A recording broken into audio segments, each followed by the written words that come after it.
Bonjour et bienvenue pour cette nouvelle vidéo hebdomadaire sur l'actualité des marchés. Alors, il y a trois choses principales à observer sur ce qu'il se passe sur les marchés aujourd'hui. C'est premièrement les tensions, les risques géopolitiques d'une part. Deuxièmement, on a eu les banques centrales qui se sont réunies, notamment la Réserve fédérale américaine et la Banque centrale européenne la semaine dernière. Et puis enfin, la saison de publication des résultats pour le premier trimestre, que ce soit aux États-Unis ou en Europe. Donc, si je reviens sur le premier aspect qui va intéresser les marchés aujourd'hui, c'est bien évidemment sur le front du conflit en Iran. Alors, je rappelle qu'on a eu un cessez-le-feu qui est certes très fragile et surtout qui amène toujours un blocage ou on va dire un flux très réduit du passage des bateaux dans ce détroit d'Ormuz. Donc, c'est ça qui va intéresser les marchés aujourd'hui. Et le trafic au sein du détroit d'Ormuz, et celui-ci reste très faible. Alors, on n'a pas forcément beaucoup d'éléments à partager sur cet aspect-là. On voit bien que Donald Trump essaye de sortir, on va dire, avec un deal, encore une fois, qui lui permettrait de sortir à la tête haute de ce conflit. Maintenant, les Iraniens ont également aussi un petit peu de temps, et c'est vraiment une course contre le temps aujourd'hui qui est en place en Iran et qui pèse sur certains pays de façon plus ou moins fort. Alors, si on regarde maintenant sur la partie des banques centrales, on a eu la Réserve fédérale américaine qui s'est réunie, donc pas de changement de taux, le taux directeur reste à 3,75.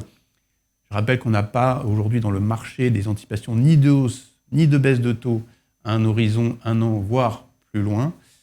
Aujourd'hui, on a un comité qui est certes divisé, mais qui ne penche pas forcément pour des anticipations de changement de taux directeur. À souligner que c'était la dernière réunion avec Jérôme Powell en tant que président de la Réserve fédérale américaine, que celui-ci va rester, c'est une première dans l'histoire, il va rester au board de la Réserve fédérale américaine jusqu'à la fin de son mandat, théoriquement, donc c'est jusqu'à début 2028. Et donc il sera remplacé par Kevin Warsh, ce qui était attendu maintenant depuis quelques semaines. Sur le côté européen, la Banque centrale européenne s'est réunie, elle a maintenu son taux directeur à 2%. Alors maintenant, il y a quand même des choses assez différentes entre les États-Unis et l'Europe, puisque l'Europe est quand même plus exposée à ce qu'il se passe sur le front au Moyen-Orient, avec plus de perspectives haussières au niveau de l'inflation et plus de risques sur la croissance. Alors une croissance qui pourrait être assez heurtée cette année en Europe. On avait des anticipations proches de 1%. Plus le conflit dure, plus le détroit d'Ormuz reste bloqué longtemps et plus la croissance peut être révisée à la baisse dans les prochains mois. Donc aujourd'hui, peut-être en dessous de 1% pour l'année 2026 en zone euro.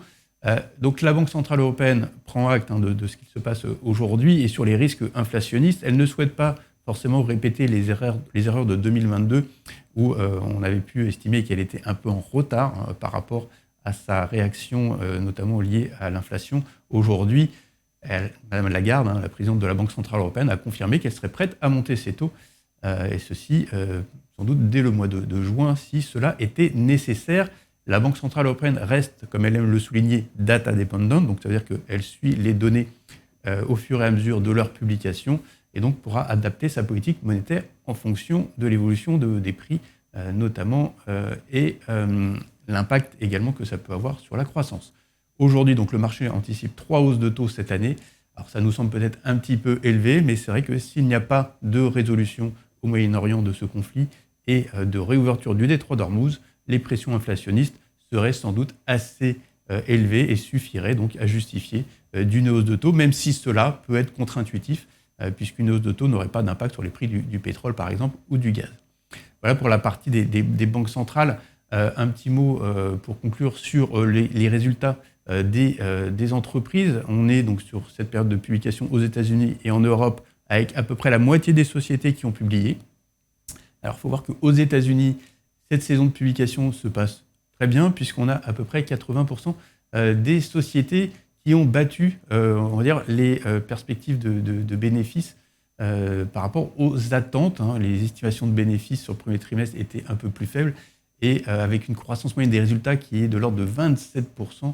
Donc c'est le niveau le plus élevé depuis 2021. Alors c'est vraiment tiré par les sociétés de la tech, et on a quelques sociétés notamment qui réagissent très bien avec des publications et notamment des projets en termes de CAPEX qui sont bien accueillis par les investisseurs. Et on peut citer des sociétés comme Alphabet, Amazon ou Apple qui progressent bien cette semaine en bourse, et d'autres qui sont un peu plus en retrait comme Meta ou Nvidia, sachant que Nvidia n'a pas encore publié, qu'elle publiera dans quelques semaines maintenant. Donc voilà, une publication des résultats qui est bien soutenue par toute la thématique liée à l'intelligence artificielle et une saison de résultats qui favorise aujourd'hui les États-Unis, puisque si on regarde par rapport à la semaine dernière, les États-Unis sont en hausse d'à peu près 1 ou 1,5% pour le Nasdaq, alors que les indices européens sont en léger retrait également, avec des sociétés côté européennes qui, elles, dépassent simplement les attentes de 50%. Ça reste correct, hein. Il n'y a pas forcément d'alerte de ce côté-là. On verra ce qui va se passer dans la suite des publications de résultats. Voilà, je vais m'arrêter là pour cette vidéo. Je vous souhaite à toutes et à toutes une très bonne semaine et je vous dis à bientôt. Merci pour votre attention.